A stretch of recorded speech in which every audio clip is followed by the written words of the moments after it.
শহর ছাড়িয়ে সুন্দরবনে বর্জ্য পদার্থ থেকে সার তৈরির প্রকল্পের সূচনা বিশ্ব উষ্ণায়ন পরিবেশের ভারসাম্য রক্ষায় যুগান্তকারী সিদ্ধান্ত। প্লাস্টিক ও অন্যান্য বর্জ্য পদার্থ এবার শুধু পরিবেশ দূষণের কারণ নয়, বরং হয়ে উঠবে সম্পদ। সুন্দরবনের উত্তর 24 পরগনা বসিরহাট মহকুমা হিঙ্গলগঞ্জ ব্লকে শুরু হলো এক যুগান্তকারী উদ্যোগ, বর্জ্য পদার্থ থেকে জৈব সার তৈরির প্রকল্প। এতদিন শহরা অঞ্চল ও শহরতলির বিভিন্ন এলাকায় বর্জ্য ব্যবস্থাপনার পরিকাঠামো থাকলেও সুন্দরবনের মতো প্রত্যন্ত অঞ্চলে তা ছিল এক প্রকার অদৃশ্য।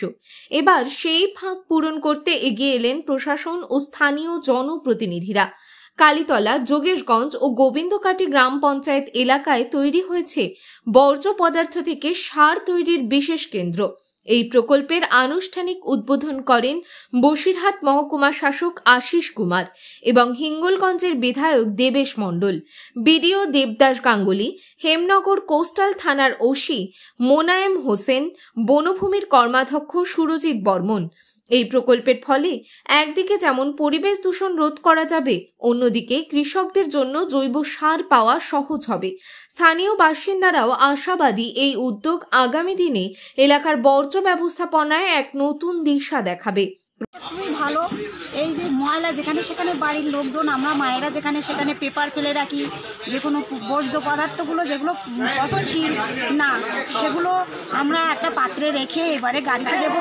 গাড়িটা বেশ আমাদের এই গাড়িটা আসাতে আমাদের খুব উপকার হয়েছে। আপনার নাম? আপনার নাম অর্পিতা মণ্ডল। বলছি আজকে সকলে আছেন আমাদের বিধায়ক 26 বিধানসভা বিধায়ক দেবেশ মণ্ডল মহাশয়, এবার বিডিও সাহেব ছিলেন, আরও অনেকে ছিলেন, 3 অঞ্চলের প্রধান উপপ্রধান সবাই ছিলেন, গোবিন্দকাটি, কালীতলা, যোগেশগঞ্জ গ্রাম পঞ্চায়েতে সকলেই ছিলেন। একে আমি জায়গা দিয়েছি যে ভাবি কম্পোসারি একটা জায়গা ব্যবহার করবো। এই নোংরা করার জায়গা যে বহু জায়গায় খোঁজাখুঁজি করেছি, কিন্তু ওই যে শিক্ষিত হয়ে গেল।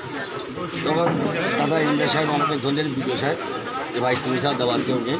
আমি আমার গ্রাম মানুষকে বলেছিলাম যদি কেউ জায়গা দিতে চাও আমার কোনো বাধা নেই, দাও, কিন্তু কেউ স্বীকার হয়ে দেওয়ার জন্য আমি বাধ্যতামূলক 8 জায়গা আমি গ্রহণ করি। কিসের তরফ দিয়ে দিয়েছে? কাদের দিয়েছে? ওই সরকারের কাছে দিচ্ছি।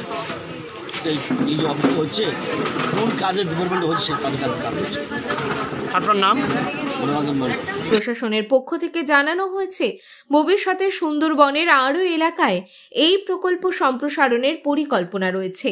কঠিন বর্জ্য পদার্থ নিষ্কাশন প্রকল্প, যেটা প্লাস্টিক জাতীয় যে সমস্ত কঠিন বর্জ্য আজকাল ব্যবহৃত হয়, সেই ব্যবহৃত বর্জ্য যাতে পরিবেশ দূষণ না তৈরি করে সেগুলো যথোপযুক্ত ব্যবহারের মধ্য দিয়ে অন্য কাজে ব্যবহৃত হয় বা পরিবেশ দূষণ প্রতিরোধ করা যায়, তার জন্য এই প্রকল্পের উদ্বোধন হচ্ছে।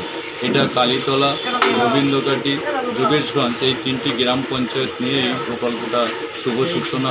মেন যে উদ্দেশ্য আছে ওটা আছে আপনার যে ময়লা যে জেনারেট হয়, ময়লাকে কিভাবে আমরা ব্যবহার করে প্রথমে আমরা কিভাবে এলাকায় ময়লায় কমাতে পারি, 2 নম্বর ময়লায় কিভাবে ব্যবহার করে আমরা সার তৈরি করতে পারি বা প্লাস্টিক দিয়ে আমরা কিছু তৈরি করতে পারি, আর 3 নম্বর আর একটা গুরুত্বপূর্ণ লাভ কি আছে, ময়লা কম হলে কিন্তু অনেক রোগ কম হবে। আমরা ডেঙ্গুর প্রকোপ কমবে, ম্যালেরিয়ার প্রকোপ কম হবে, ডায়রিয়ার প্রকোপ কম হবে। তো ওই কারণে এই প্রজেক্ট খুবই গুরুত্বপূর্ণ, কিন্তু এটা প্রথম স্টেপ। এরপরে আমাদেরকে প্রত্যেক বাড়ি গিয়ে রেগুলারলি ময়লা কালেক্ট করতে হবে, ময়লাকে প্রসেস করতে হবে, সেগ্রিগেট করতে হবে। তো এই পরবর্তী যে কাজগুলো আছে এইগুলো খুবই গুরুত্বপূর্ণ। তো যে যত সুন্দরভাবে উদ্বোধন হয়েছে, আমি আশা করি অতই সুন্দরভাবে এই প্রোগ্রাম চলবে। এই বলে আমার ছোট বক্তব্য আমি শেষ করছি। সবাইকে ধন্যবাদ।